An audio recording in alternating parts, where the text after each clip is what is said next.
The Valoran Empire had ruled the stars for 800 years. They had conquered 600 worlds across 3 spiral arms of the galaxy. Their ships were massive and powerful. Their soldiers were tall and strong. Their weapons could turn cities to dust in seconds. No species had ever defeated them. No species had ever tried for very long. When their scout vessels first detected Earth, Fleet Commander Torvax looked at the reports with boredom. It was a small blue planet orbiting an unremarkable yellow star. The natives had only recently learned to travel in space. Their technology was primitive. Their weapons were laughable. They had no shields, no plasma cannons, no faster-than-light communication. Torvax gave the order without much thought. Send a standard message. Demand surrender. If they refused, crush them. It would take perhaps 1 rotation of their planet. Maybe 2. Then Earth would join the long list of conquered worlds, and the Empire would move on to the next target. The message was simple and direct. It had worked on hundreds of worlds before. People of this planet, you are now under the authority of the Valoran Empire. Surrender your governments, your resources, and your military forces. Resistance will be met with complete destruction. You have 1 planetary rotation to comply. Lieutenant Yuna was the first human to receive the transmission. She was 28 years old, born in a small coastal town in Korea. She had joined the Korean Space Defense Force 5 years ago, dreaming of exploring the stars. Now she sat aboard the orbital station Haniel, watching her console light up with an alien signal.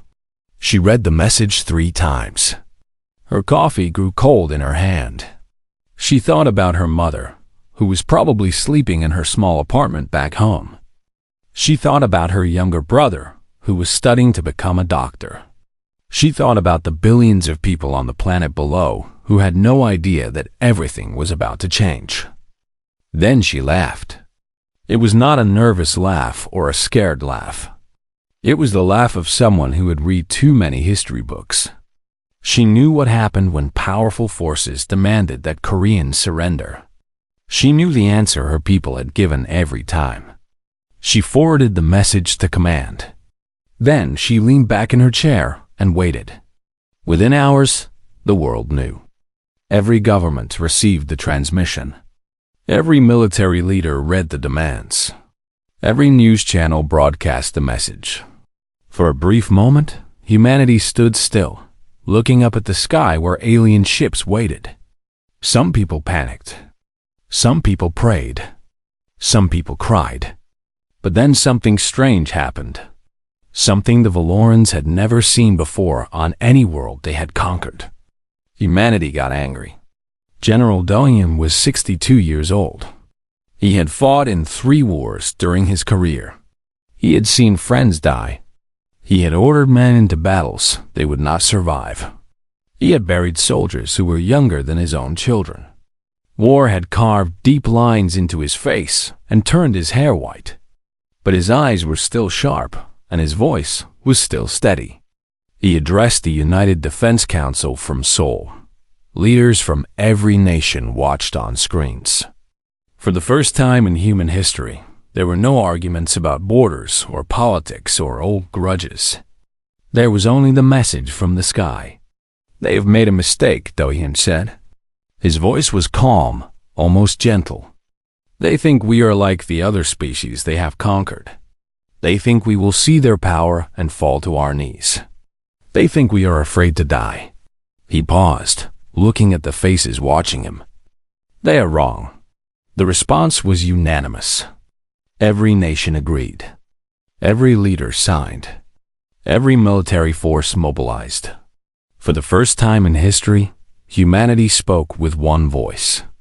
The Valoran Armada entered Earth's orbit 3 days later. 2,000 vessels of various sizes filled the sky. Their shadows fell across continents. Their weapons powered up, ready to demonstrate their power. Ambassador Tolan, who had overseen the surrender of 30 worlds, prepared his acceptance speech. He expected silence. He expected fear. He expected desperate pleas for mercy. Instead, every satellite began broadcasting the same message. It went out in 400 languages, in every dialect humans spoke, in every format the aliens could receive. Come and take it. Ambassador Tolan stared at his screen. He did not understand. This had never happened before. Conquered species always surrendered when they saw the armada. They always chose survival over pride. They always submitted. What does this mean? He asked his translator. The translator, a small alien from a species conquered long ago, looked at the message with something strange in his eyes. Something that might have been recognition. Something that might have been hope. It means they refuse, Ambassador. That is not possible. They cannot refuse. They have no chance of victory. They know this, Ambassador. They refuse anyway. Tolan turned to Fleet Commander Torvax, who was watching the situation from the command ship with growing irritation. Commander, they have rejected our terms. Torvax waved his clawed hand dismissively. Then, we proceed with standard subjugation. Deploy ground forces to establish control. Target their military installations with orbital strikes. This will be over in days. On the planet below, General Do-hyun watched the alien ships move into attack formation. He stood in a bunker deep beneath the mountains of Korea, surrounded by screens showing military positions around the world. He knew the enemy was stronger. He knew they had better weapons. He knew that victory was nearly impossible. But he also knew something the Valorans did not understand. He knew his people. He knew humanity. He opened a channel to every soldier, every pilot, every sailor, every civilian volunteer who had picked up a weapon. They are coming, he said. They think this will be easy. They think we will break. They have never met humans before. Show them who we are. Show them what we do to invaders. Show them that Earth does not kneel. Lieutenant Yuna listened to the general's words aboard the Haniel station. She looked out the window at the massive alien ships approaching. They were beautiful in a terrible way, like sharks moving through dark water. She was scared. She would have been a fool not to be scared. But beneath the fear, she felt something else. Something hot and stubborn and ancient. Something that had lived in her ancestors when they faced impossible enemies. Something that refused to give up. She checked her weapons console. The station had only defensive systems. Small guns meant to destroy space debris. They would be useless against those massive warships. But useless was not the same as silent. All stations, she said into her com. Power up everything we have. If they want Earth, they will have to take it from our cold, dead hands. Across the planet, humans prepared to fight. Soldiers dug into positions. Pilots climbed into cockpits. Civilians gathered weapons, supplies, and courage. They built shelters and barriers and traps. They said goodbye to their families and wrote letters they hoped would survive. The Valoran Empire had conquered 600 worlds. They had never lost a war. They had never faced a species that would choose death over submission. They were about to learn that Earth was different. The first Valoran dropships descended through the atmosphere as the sun set over Asia. They expected to land without resistance. They expected the humans to scatter and hide. Instead, the sky filled with fire. The war for Earth had begun. The Valarans chose the Korean peninsula for their first landing. Their strategists had studied Earth's geography from orbit. They saw mountains and forests and narrow valleys. They thought this terrain would make it easy to control the population. They thought the humans would have nowhere to run. They did not understand that Koreans had been fighting in these mountains for thousands of years. Ambassador Tolan watched the landing from his command ship in orbit. He was a diplomat, not a soldier, but he had overseen many conquests. He knew how these things usually went. The ground forces would establish control of major cities. The population would resist for a few days, maybe a week. Then they would see the futility of fighting and accept their new rulers. "Status report," he said to his tactical officer. Kreth was a scarred veteran who had fought on 20 worlds. He looked at his screens with an expression Tolan did not recognize. "The landing is proceeding, Ambassador. But our scouts report unusual activity in the population centers." "What kind of activity?" "They are not fleeing, sir." Tolan frowned. "Explain." "On most worlds, when we land, the civilians run away from our forces. They hide. They try to escape. These humans are not running. They are moving toward our landing zones, and they are carrying weapons." This made no sense to Tolan. Civilians were supposed to be afraid. Civilians were supposed to want to survive. Why would ordinary people with primitive weapons move toward an invading army? He would learn the answer very soon. Sergeant Yunji was 26 years old. Before the invasion, she had been a normal soldier in the Korean army. She had trained in the mountains, learned to survive in the cold, practiced combat in rough terrain. She had never imagined she would fight aliens, but she had always been ready to fight whoever threatened her home. She led her squad through the forests outside Gangwon province. There were 12 of them, moving silently through the trees. They wore camouflage that blended with the rocks and leaves.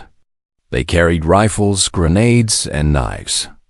They also carried something the Valorans could not see on their scars: hatred. Yunji had watched the alien ships appear in the sky. She had heard their demands for surrender. She had seen the videos of other conquered worlds, species broken and enslaved, their cultures erased, their people treated like animals. She had made a decision in that moment. She would die before she let that happen to her people.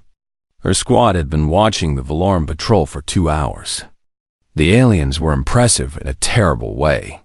They stood 8 feet tall, with scaled skin the color of dark metal. Their armor gleamed in the dim forest light. Their weapons hummed with energy that made Yunji's teeth ache. They moved with the confidence of predators who had never met anything that could hurt them. There were 50 of them. 50 heavily armed alien soldiers with technology centuries ahead of anything on Earth, against 12 Koreans with rifles. The Valarans should have won easily. Their armor could stop bullets. Their sensors could detect movement from a kilometer away. Their training had prepared them for combat against 100 different species. But they had never fought humans. Yunji waited until the patrol entered the narrow valley her squad had prepared. She waited until they were deep in the kill zone, surrounded by trees and rocks and shadows.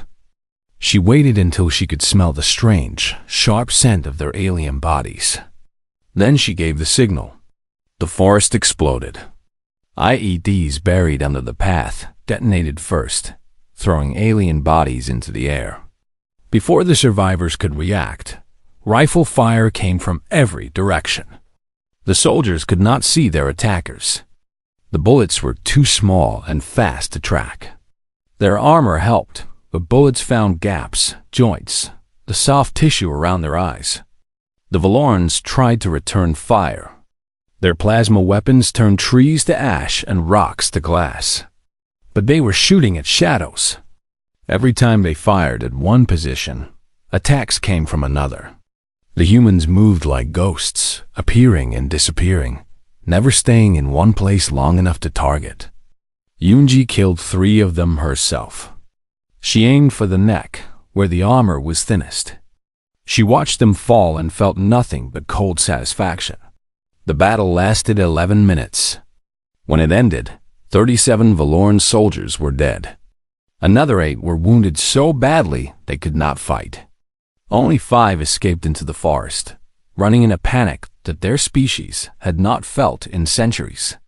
Yunji lost 2 of her squad, Private Junsu and Corporal Hannah.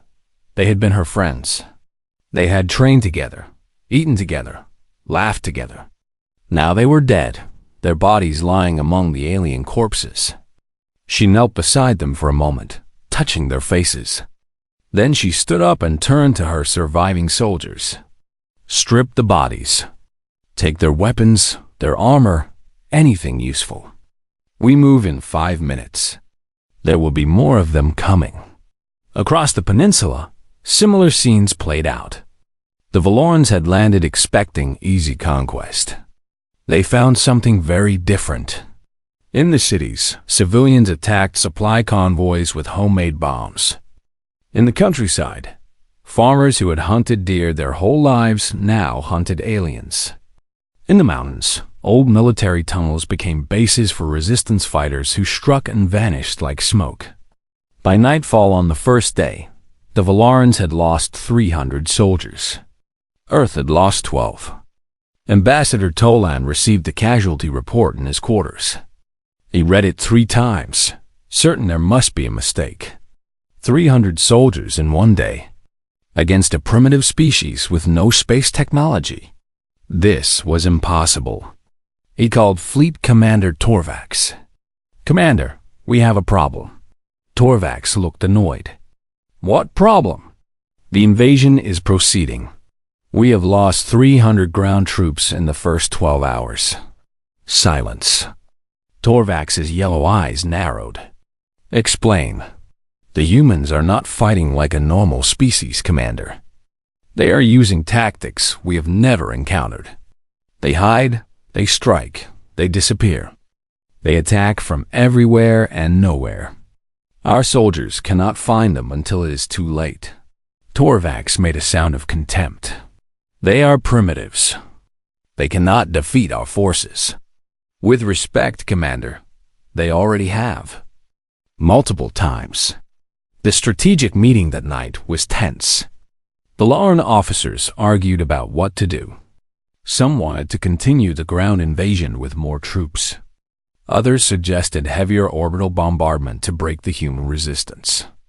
Kreth, the tactical officer who had fought on 20 worlds, spoke quietly. "I have studied their history, Ambassador. This species, they have been fighting each other for their entire existence. War is part of their nature. They have developed techniques specifically designed to defeat stronger enemies. They call it guerrilla warfare. We have faced resistance before," Tolan said. "Not like this. Other species resist for days, maybe weeks. Then they accept the inevitable. These humans, their history shows wars that lasted decades, centuries. They do not stop fighting because they are losing. They do not stop fighting because their situation is hopeless. They just keep fighting until they win or until every single one of them is dead." The room fell silent. On the ground, Sergeant Yunji led her surviving squad to a rendezvous point deep in the mountains. Other squads were gathering there, sharing captured weapons and information. She found General Doyen himself, directing operations from a hidden bunker. He looked at her with tired eyes. "Report, Sergeant. 37 confirmed kills, sir. We lost 2. Do-hyun nodded slowly. "Good work. Get some rest. Tomorrow will be harder." "Sir?" Yunji hesitated. "Can we win this?" The old general looked at her for a long moment. Then he smiled, a thin and bitter expression. "Probably not, Sergeant. They have ships that can burn our cities from orbit. They have weapons we cannot match. They have conquered 600 worlds. Then why are we fighting? Because surrender is not victory, Sergeant. Because slavery is not survival. Because if we must die, we will die on our feet, not on our knees." He put a hand on her shoulder. "And because humans have a way of winning wars we should have lost. It is in our nature." Yunji understood. She returned to her squad, cleaned her rifle, and prepared for another day of war. Above them, the Valaran ships orbited a planet that refused to break. And something in the galaxy began to shift. The Valarans adapted. They had conquered 600 worlds because they learned from their mistakes. When guerrilla tactics killed their ground troops, they changed their approach. They stopped sending soldiers into forests and mountains. They stopped trying to control the countryside. Instead, they used their greatest advantage. Fleet Commander Torvax gave the order on the 14th day of the invasion. If the humans would not surrender on the ground, he would break them from the sky. The orbital bombardment began at noon. Valoran ships positioned themselves above military bases, industrial centers, and government buildings. Their weapons charged with a sound that could be heard even through the atmosphere, a deep hum that made the air itself vibrate. Then fire fell from the sky. Seoul survived the first strikes because of the bunkers. Koreans had been building underground shelters for decades, preparing for a different war that never came. Those shelters now saved millions of lives as plasma beams turned the surface into glass and ash. But other cities were not so lucky. Bizen burned in 7 minutes. The port city, home to 3 million people, became a crater of melted metal and scorched stone. Emergency services could not respond because there was nothing left to respond to. The dead numbered in the hundreds of thousands. Captain Jisoo was at sea when it happened. She commanded a submarine, one of the few military assets that the Valorans could not easily target from orbit. She was running silent beneath the Pacific, listening to radio communications when the news came. Bizen was gone. Her parents were gone. Her sister was gone. Her nieces, 5 and 7 years old, were gone. She did not cry. She did not scream. She sat in her command chair and felt something inside her turn to ice. The fear she had carried since the invasion began disappeared. In its place was something cold and hard and patient. She opened a channel to her crew. The enemy has killed our families. They have burned our cities. They think this will make us surrender. Her voice was steady, almost calm. They are wrong. We are going to make them pay for every life they have taken. Prepare nuclear weapons for surface launch. Earth submarines carried missiles from the old wars, weapons designed to fight other humans. Those weapons were terrible and destructive, but they were also the only things that could hurt Valoran ships. The aliens had shields that stopped most attacks, but their shields were weaker in atmosphere. When they descended low enough to conduct precision strikes, they became vulnerable. Jisoo waited. She tracked Valoran ship movements through a network of hidden sensors. She calculated trajectories and timing. She was patient because patience was the only advantage she had. On the 19th day, 7 Valoran cruisers descended into the lower atmosphere to strike targets in North America. Their commanders believed they were safe. No human weapon had touched them yet. Jisoo gave the order. 12 submarines fired simultaneously. Nuclear missiles rose from the ocean, breaking through the surface in columns of steam and fire. The Valorans detected them, but too late. Their point defense systems destroyed some missiles, but not all.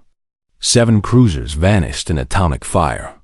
The explosions lit up the sky across 3 continents. On her command ship, Fleet Commander Torvax watched the destruction in disbelief. 7 ships. Thousands of crew. Gone in seconds to primitive weapons that these humans had built to kill each other. How? He demanded. How did they do this? No one could answer him. On the ground, the resistance grew stronger. The orbital bombardment had killed millions, but it had also made every survivor into a fighter. People who had never touched a weapon now learned to shoot. Factory workers who had built cars now built bombs. Teachers who had taught children now taught sabotage. Hyunwoo was one of them. He was 43 years old, a factory worker who had spent 20 years making electronics. He had a wife and 2 sons. When the invasion began, he sent them to a shelter in the countryside and stayed behind to fight. He learned quickly. He learned that Valoran technology, for all its power, was vulnerable to electromagnetic pulses. He learned that their communication systems used specific frequencies that could be jammed. He learned that their officers wore distinctive markings that made them easy targets. He led a network of saboteurs through the ruins of Seoul. They moved through subway tunnels and sewers, striking at Valoran patrols and disappearing before reinforcements could arrive. They captured weapons and learned to use them. They killed aliens and took their armor. Every night, Humu recorded messages for his family, even though he knew they might never receive them. He told his sons about the war. He told them why he was fighting. He told them that some things were more important than survival. There are worse things than dying, he said in one recording. Living as a slave is worse. Watching your people be erased is worse. Remember this. Never let anyone take your freedom without a fight. The turning point came on the 43rd day. Mireille was 24 years old, a pilot who had barely finished her training when the invasion began. She flew a fighter jet that was held together with salvaged parts and desperate repairs. Her squadron had been reduced from 12 pilots to 3. She had watched her friends die in flames, shot down by enemies they could barely see. But she was still alive. And she had volunteered for an impossible mission. The Resistance had gathered footage from across the planet. Videos of Valoran atrocities. Images of burned cities and mass graves. Recordings of human defiance, soldiers fighting to the last bullet, civilians throwing themselves at alien troops, children singing songs of resistance in underground shelters. This footage needed to reach the galaxy. If other species saw what was happening on Earth, maybe they would help. Maybe they would rebel against the Valoran Empire. Maybe somehow humanity would not die alone. The problem was the orbital blockade. Thousands of Valoran ships surrounded Earth, destroying any vessel that tried to leave. No human craft had broken through. Mireille intended to be the first. She launched at night, flying low over the Pacific to avoid detection. Her jet was modified with every piece of alien technology the Resistance had captured. Her flight path was calculated to exploit gaps in Valoran sensor coverage. Her chances of survival were less than 1%. She did not care about survival. She cared about the data package strapped to her chest, the message that humanity had prepared for the galaxy. The climb to orbit was violent. G-forces pressed her into her seat until she could barely breathe. Alarms screamed as Valoran ships detected her. Plasma bolts streaked past her cockpit, close enough to feel the heat through the glass. She flew through fire and death, spinning and diving and climbing, using every trick she had learned and some she invented in the moment. Ships exploded around her as human batteries on the ground provided covering fire. For one impossible minute, she was the center of the greatest battle in human history. Then she was through. The blockade was behind her. Empty space stretched ahead. Her jet was damaged, leaking fuel and oxygen, but it was still flying. She was still alive. She activated the transmission beacon and broadcast the message in every direction, on every frequency, as loud and clear as she could. This is Earth. We are under attack by the Valoran Empire. They came to enslave us, and we chose to fight. We are dying, but we are not surrendering. If you are watching this, know that resistance is possible. Know that tyrants can bleed. Know that Earth will never kneel. The message raced outward at the speed of light, carrying images and sounds of human defiance to stars that had never heard of Earth. Mireille watched the transmission indicator blink green. The message was sent. Whatever happened next, she had done her part. Her fuel ran out 17 minutes later. Her jet drifted in the cold darkness between planets, slowly losing heat and oxygen. She looked out at the stars she would never reach and smiled. "Worth it," she whispered. Her message reached 400 civilizations within a week, and something began to change in the galaxy. The Valoran Empire had ruled the galaxy for 800 years. In that time, They had conquered species of every kind. Tall and short, strong and weak, ancient and young. Some had advanced technology. Some had powerful armies. Some had populations in the billions. None of them had resisted for long. The pattern was always the same. The Valorans would arrive with their armada. They would demand surrender. Most species would submit immediately, recognizing that resistance was hopeless. Those who fought would be crushed quickly and completely. Within a few months, every conquered world would accept their place in the empire. This was the way of things. This was the natural order. The strong ruled, and the weak obeyed. Everyone in the galaxy understood this. Then they saw Earth. The Morath were a species of desert dwellers from the planet Thesa. They had been conquered 3 generations ago. Their warriors had fought bravely for 6 weeks before surrendering. Now they worked in mines and factories, producing resources for the empire. Their children were born into slavery, knowing nothing else. When Murray's transmission reached Thesa, the Morath gathered in secret to watch. They saw images of human cities burning. They saw footage of human soldiers fighting against impossible odds. They saw a woman named Sujin leading a group of freed prisoners against a Valoran garrison. Sujin was 31 years old. She had been a police officer before the invasion. When the Valorans captured her city, they rounded up thousands of humans for transport to labor camps. Sujin was among them. She refused to stay captured. Using a piece of broken metal she had hidden in her clothes, she killed her guard and took his weapon. She freed other prisoners. Together, they attacked the garrison with stolen guns and pure fury. They knew they would probably die. They attacked anyway. The footage showed the battle in terrible detail. Humans falling to plasma fire. Humans throwing themselves at armored aliens with nothing but knives. Humans dying with screams of rage on their lips. Sujin died in that battle, shot 17 times before she finally fell. But the garrison fell with her. The Morath watched this in silence. They remembered their own warriors, who had surrendered when the situation became hopeless. They remembered being told that resistance was pointless. They remembered accepting their fate. These humans did not accept their fate. These humans fought even when fighting meant death. These humans refused to kneel.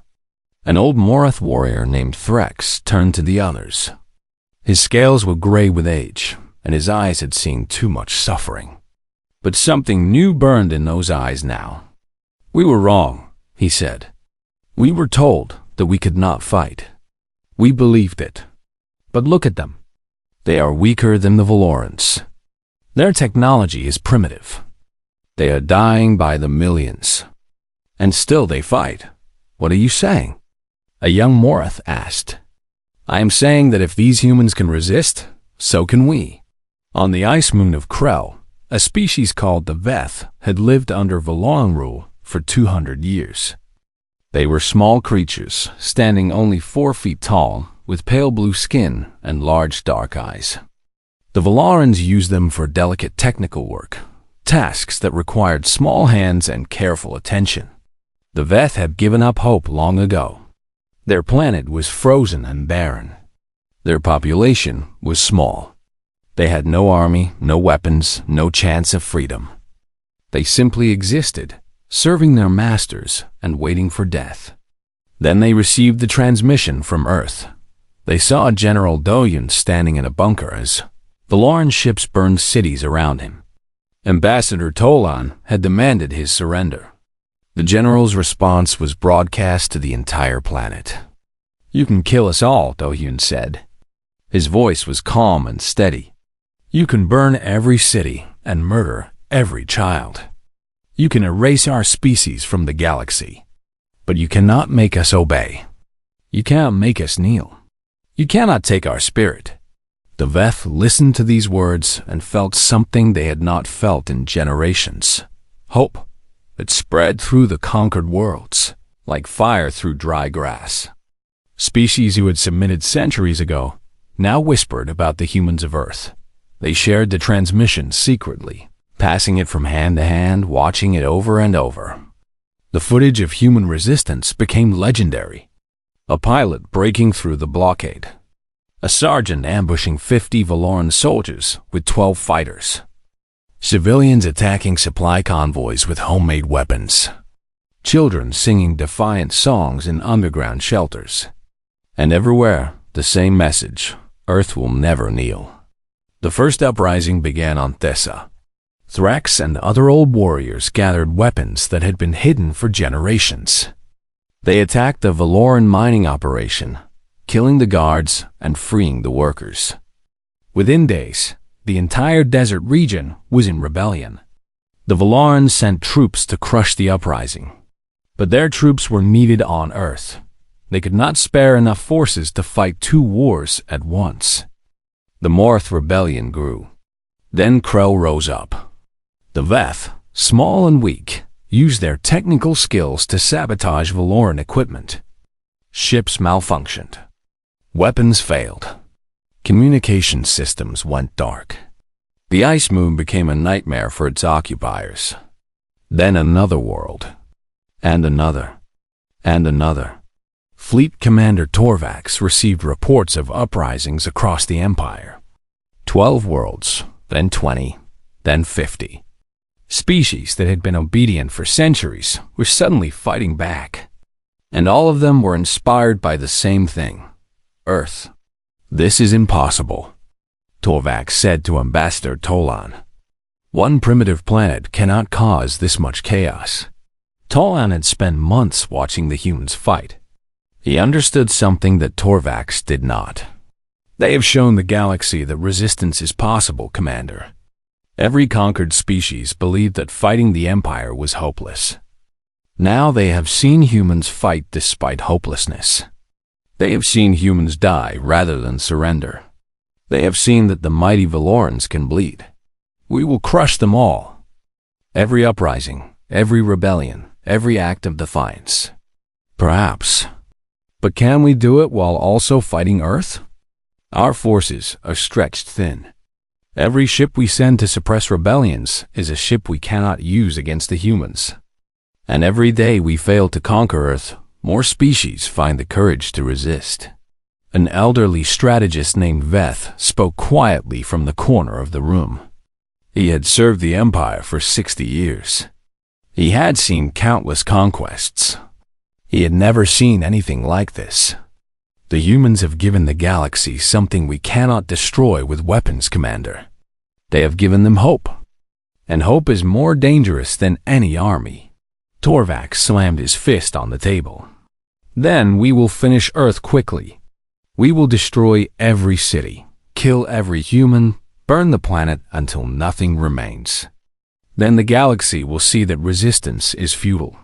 And if that takes years? If the humans fight to the last individual? How many more worlds will rise up while we are occupied?" No one could answer this question. On Earth, the war continued. Humans died by the millions. Cities fell. Resources ran out. Every day brought new horrors and new losses. But every day also brought news from the stars. Reports of uprisings on distant worlds. Messages of support from species humanity had never heard of. Proof that their sacrifice was not meaningless. General Donheen read these reports in his bunker and felt something like peace. "We may not survive this," he told his officers, "but we have already won something. We have shown the galaxy that tyrants can be fought. We have lit a fire that will not go out." Sergeant Yunji, who had survived 100 battles and lost count of her kills, looked at the reports from alien worlds with wonder. "They are fighting because of us," she said. "They are dying because we showed them how. Is that a good thing?" Another soldier asked. Yunji thought about this for a long moment. "Yes," she said finally. "If we die, at least we die knowing that our example lives on. Knowing that what we did mattered. Knowing that Earth taught the galaxy how to resist." The stars were burning with rebellion. And at the center of it all was a small blue planet that refused to surrender. The war lasted 3 years. In that time, Earth lost 2 billion people. Cities that had stood for centuries were reduced to ash. Entire regions became wastelands of radiation and fire. The oceans rose from melted ice caps. The skies darkened with dust and smoke. The planet that humanity had called home was scarred beyond recognition. But humanity did not break. Survivors lived in bunkers, caves, and ruins. They emerged only to fight, striking at Valoran forces and disappearing back into the devastated landscape. They ate whatever they could find. They made weapons from scraps. They taught their children to fight before they taught them to read. General Dohyun died in the 2nd year, killed when a Valoran strike destroyed his bunker. Sergeant Yoonji died leading a charge against an alien stronghold, buying time for civilians to escape. Factory worker Hyunwoo died defending a food convoy, taking 4 Valoran soldiers with him.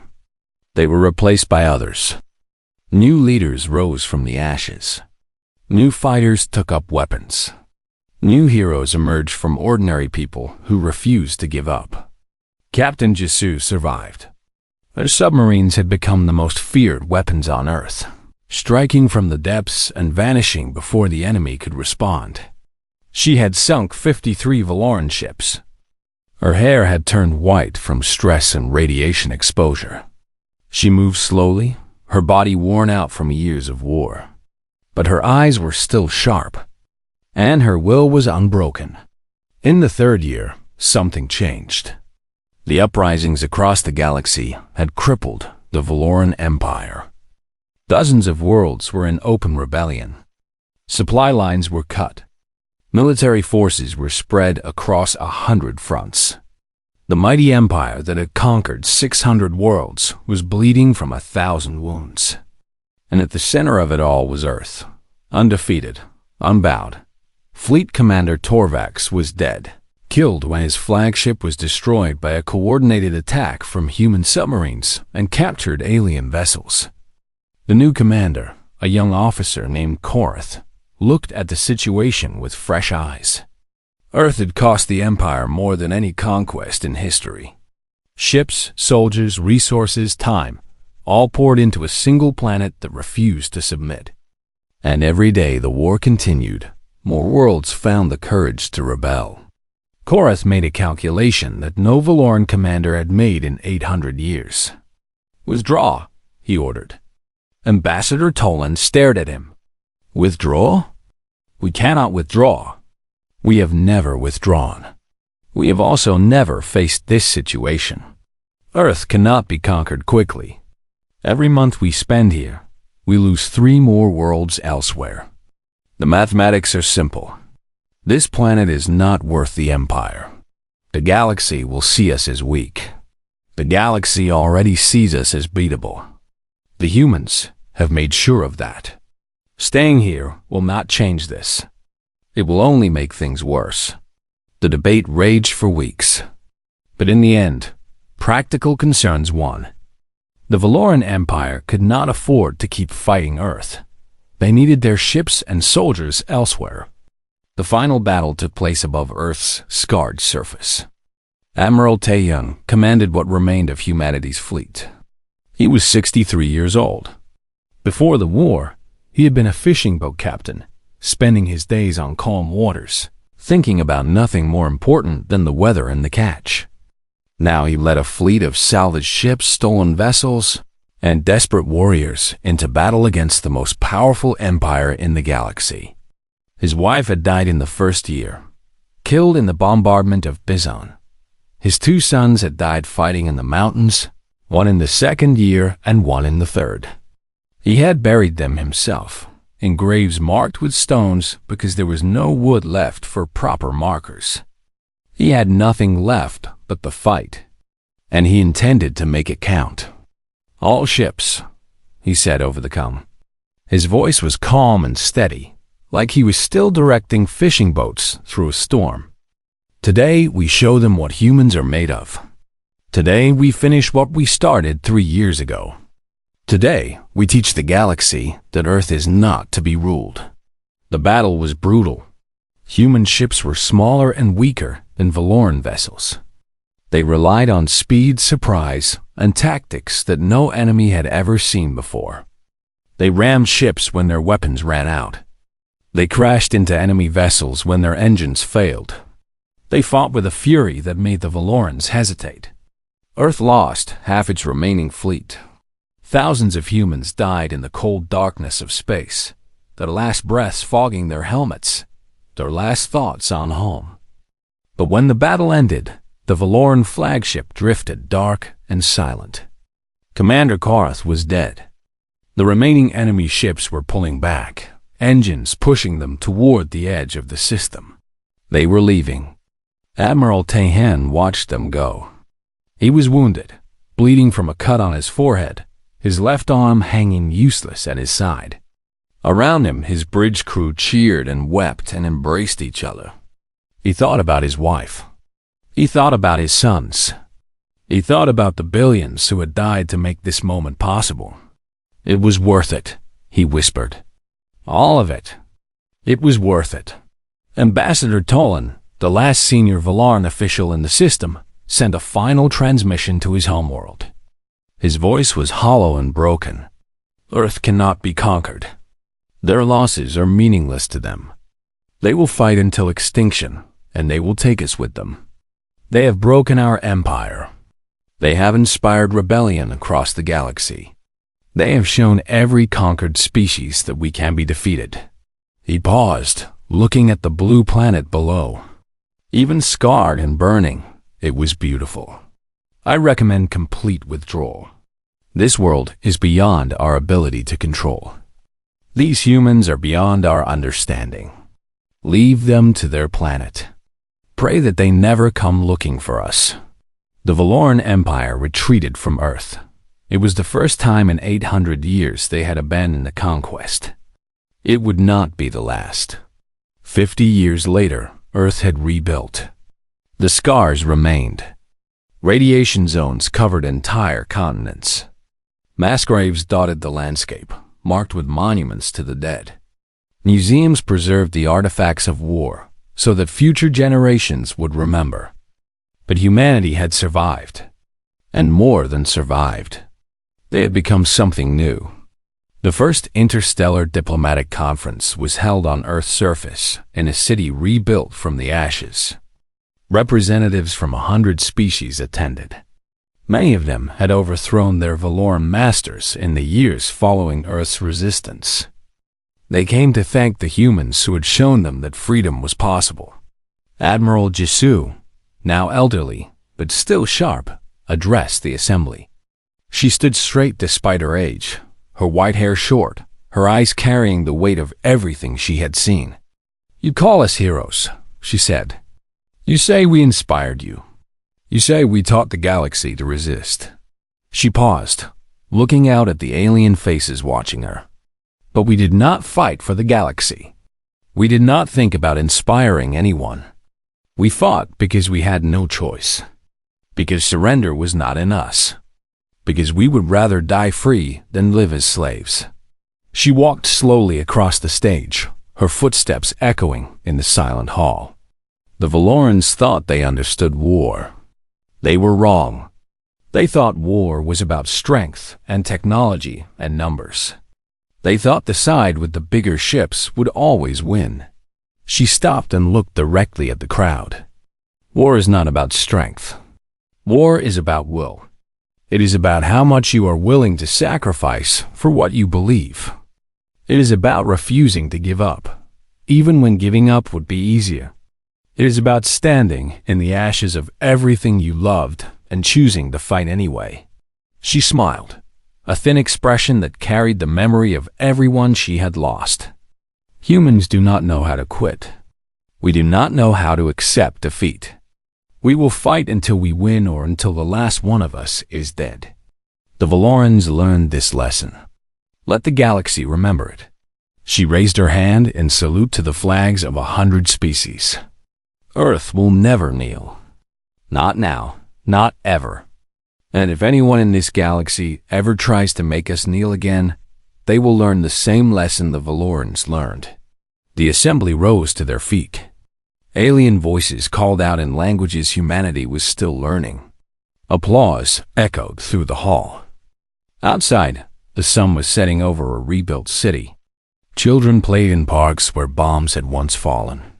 Ships from 100 worlds orbited peacefully overhead. The galaxy had learned a lesson that would echo for 1,000 years. Some species would submit to conquerors. Some species would bow to strength. Some species would accept their chains and serve their masters. Humanity was not one of those species. Earth was not to be ruled. Not now, not ever. The end.